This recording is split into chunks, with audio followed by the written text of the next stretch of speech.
los mexicanos lo hemos visto. En las más de 4,000 calles que llevan su nombre, escuelas, teatros, ciudades, monumentos, personas, y si de plano no, al menos han visto a Benito Pablo Juárez García en este billetito. Acompáñenos en esta clase de Junkies de la Historia para saber más sobre este personaje.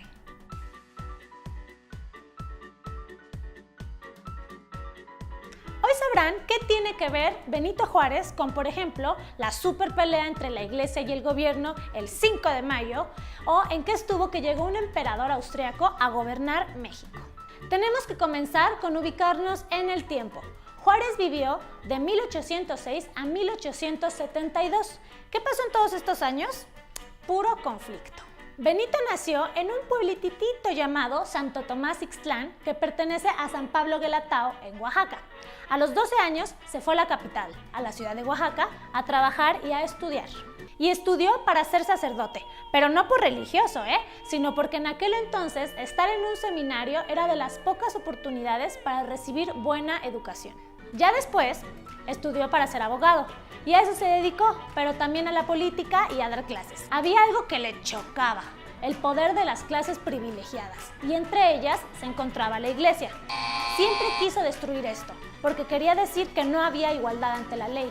Fue regidor del ayuntamiento de la ciudad, diputado, presidente de la Suprema Corte, gobernador de Oaxaca, pero así como se hacía de amigos, también se hizo de muchísimos enemigos.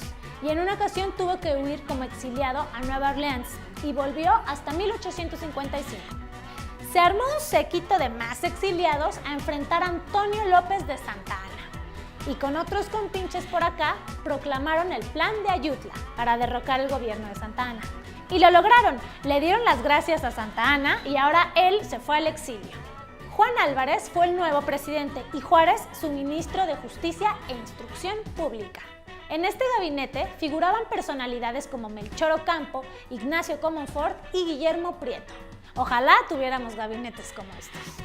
Hicieron las leyes de reforma, aunque desde años antes ya se intentaba hacer algo parecido con este personaje llamado Valentín Gómez Farías.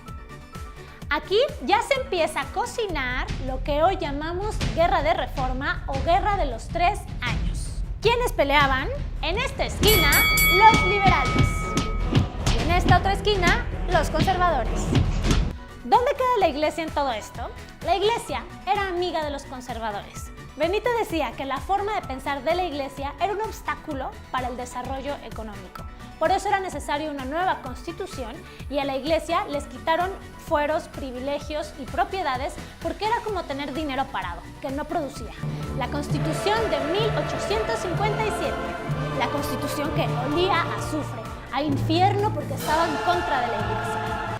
Y entonces Benito Juárez se hizo presidente de México. Pero de esas cosas surreales que nada más pasan aquí, teníamos doble presidente. Sí, señor, 2 presidentes. De un lado, un presidente conservador, Félix María Zuloaga. Y del otro, un presidente liberal, Benito Juárez. Quienes se quedaron con la sede de la Ciudad de México fueron los conservadores porque pues eran los del billete. Pero ¿quién creen que era el presidente legítimo? El liberal. ¿Y por qué? Porque Estados Unidos reconoció a Juárez. ¿Y cómo logró esto? Se alió con los gringos.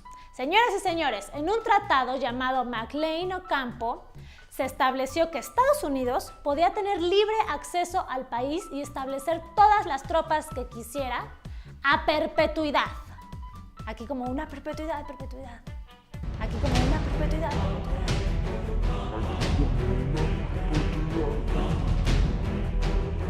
Y a cambio, Estados Unidos se mochaba con recursos, armas y protección. Afortunadísimamente, el Congreso de ellos no lo avaló. Si no, la verdad es que no sé qué sería de nosotros si esa perpetuidad siguiera. Y pues bueno, en 1861 los liberales le ganaron la guerra a los conservadores. Por primera vez en 300 años existía un Estado laico. Pero esto no se iba a quedar así, no señor.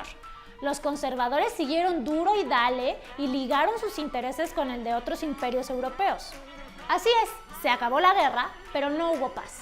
y el país estaba literalmente en quiebra. Benito Juárez suspendió el pago de deudas a España, Francia e Inglaterra. Y además los conservadores ahí picándole a los países, pues detonó que todos quisieran invadirnos. Entonces dijo Benito, ok, no, tranquis todo, me retracto, sí les pago, y firmaron el Convenio de Soledad.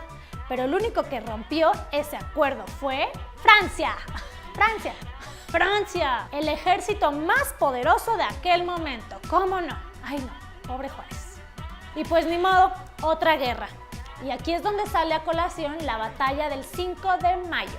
Sí se ganó, claro que sí, una batalla de 5 horas en Puebla, de un día nada más. Tiempo después, los franceses se pusieron las pilas y con 28,000 elementos del ejército nos dieron con todo. En 1864, el gobierno de Juárez, ya súper débil, con pérdidas y cambiando de ciudad en ciudad al gobierno, los conservadores aprovecharon para traer a alguien que gobernara. Porque ¿se acuerdan que les dije que había 2 presidentes? Todo este tiempo hubo presidentes conservadores en paralelo a Juárez, pero esta vez se decidieron por Maximiliano de Habsburgo. Y también Napoleón III se decidió porque le hizo el favor al emperador austriaco Francisco José, que era pariente de Leopoldo I de Bélgica, que era el papá de Carlota, que era la esposa de Maximiliano. Entonces, ahora teníamos a un presidente y a un emperador al mismo tiempo. Hablaremos de este personaje en otra clase de Junkies. Y Benito Juárez pudo por fin terminar con esta intervención y con este imperio cuando mandó fusilar a Maximiliano junto con Miramón y Mejía en 1867, en el Cerro de las Campanas en Querétaro. Y es cierto eso que dicen de que Víctor Hugo le mandó una carta a Benito Juárez pidiéndole clemencia por la vida de Maximiliano. Pero fue muy tarde porque, pues, sí lo fusiló. Ahí comenzó cierta paz y lo que hoy se llama República Restaurada. Pero ya lo estaba alcanzando otra rebelión que estaba enojada porque Juárez se había estado reeligiendo y reeligiendo. Una rebelión encabezada por, ¿quién creen? Porfirio Díaz. Qué ironía, ¿no? En ese entonces Díaz luchaba del lado de Juárez. Pero esa es otra historia. Y Juárez tampoco alcanzó a sufrirla más, pues murió en 1872 de angina de pecho, que es algo así como un infarto. De hecho, a Juárez no le gustaría que tomemos su cumpleaños como día de asueto oficial, porque él fue quien quitó muchísimas fechas religiosas en las que no se trabajaba y dejó los asuetos del año más o menos como los conocemos hoy en día. Y esta fue la breve historia de Benito Juárez, presidente de México en 5 periodos, amados por muchos, odiados por otros, pero aquí no tenemos inclinaciones, mejor ustedes díganos qué opinan. Y para recomendarles fuentes está Juárez, su obra y su tiempo de Justo Sierra, y hay otro documento escrito por el mismo Juárez llamado Apuntes para mis hijos, ese lo encuentran en internet. Déjenos sus comentarios, denle like y compartan compartan este video a sus tías, amigos, papás, novios, novias, hermanos y a todos para que reciban historia gratis. Esto fue Junkies de la Historia, yo soy Miss Story y nos vemos en la próxima.